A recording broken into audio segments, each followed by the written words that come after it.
Tokyo Olympic में gold medal जीतकर नीरज चोपड़ा ने पूरे देश को खुश कर दिया है।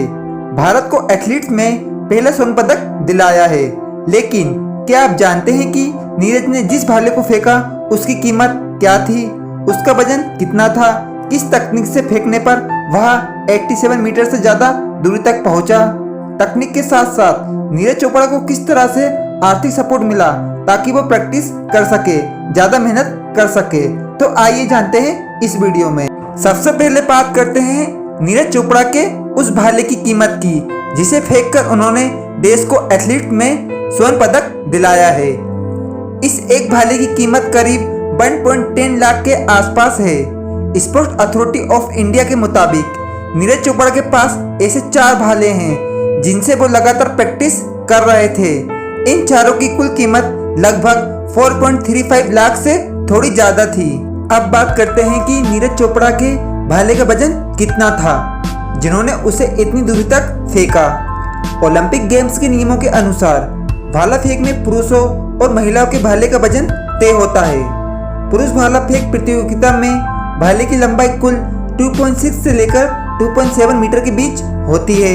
इसका वजन करीब 800 ग्राम होता है, जबकि महिलाओं के लिए भाले की वजन 600 ग्राम होता है और 2.2 से लेकर 2.3 मीटर इसकी लंबाई होती है।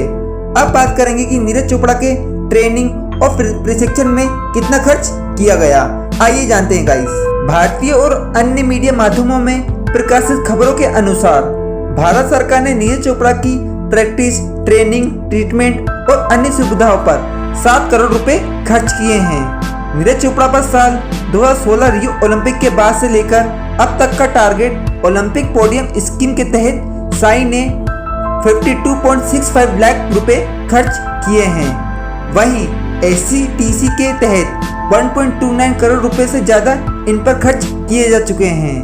अब बात करते हैं भाला को सबसे दूर फेंकने की तकनीक यानी विज्ञान की।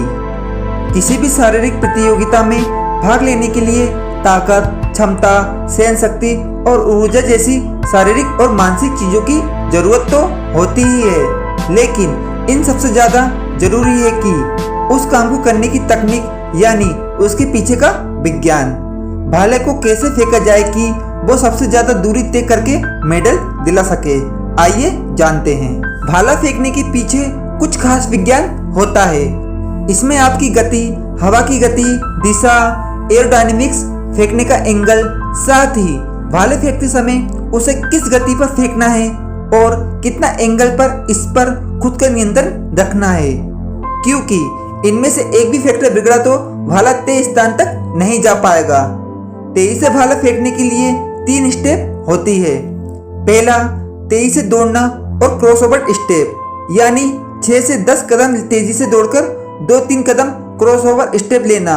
ये पहले 6 से 10 कदम 5 से 6 मीटर प्रति सेकंड की दर से दौड़ने की कोशिश करते हैं, यानी 20 किलोमीटर प्रति घंटा, जबकि भाला फेंका जाता है 28.20 मीटर प्रति सेकंड यानी 100 किलोमीटर प्रति घंटे की रफ्तार से।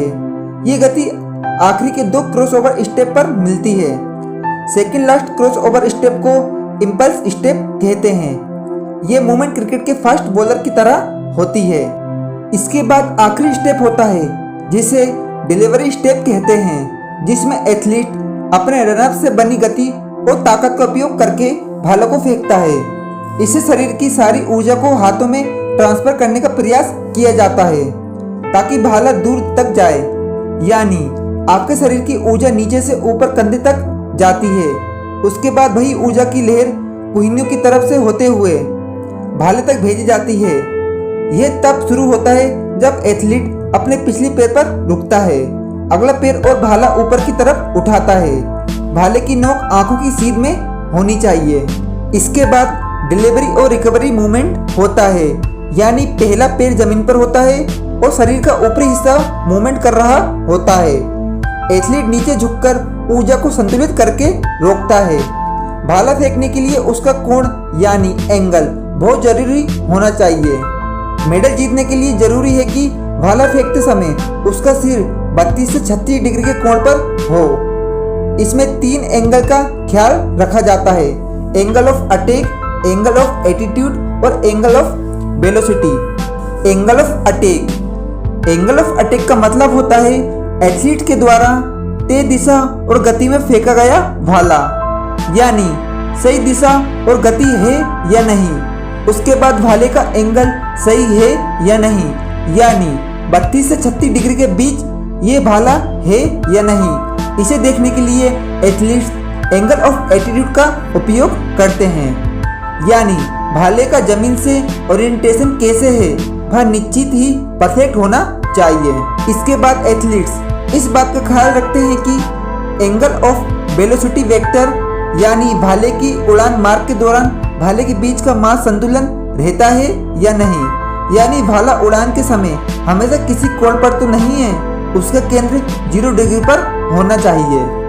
थैंक यू गाइस पूरा वीडियो देखने के लिए। अगर आपको हमारी ये वीडियो पसंद आई हो तो प्लीज इस वीडियो को ज़्यादा लाइक करके सब्सक्राइब एंड शेयर कर दीजिए। प्लीज गाइस सब्सक्राइब जरूर कीजिए। इसी तरह हम आपको इम्पोर्टेंट फैक्ट से जुड़ी वीडियो लाते रहेंगे।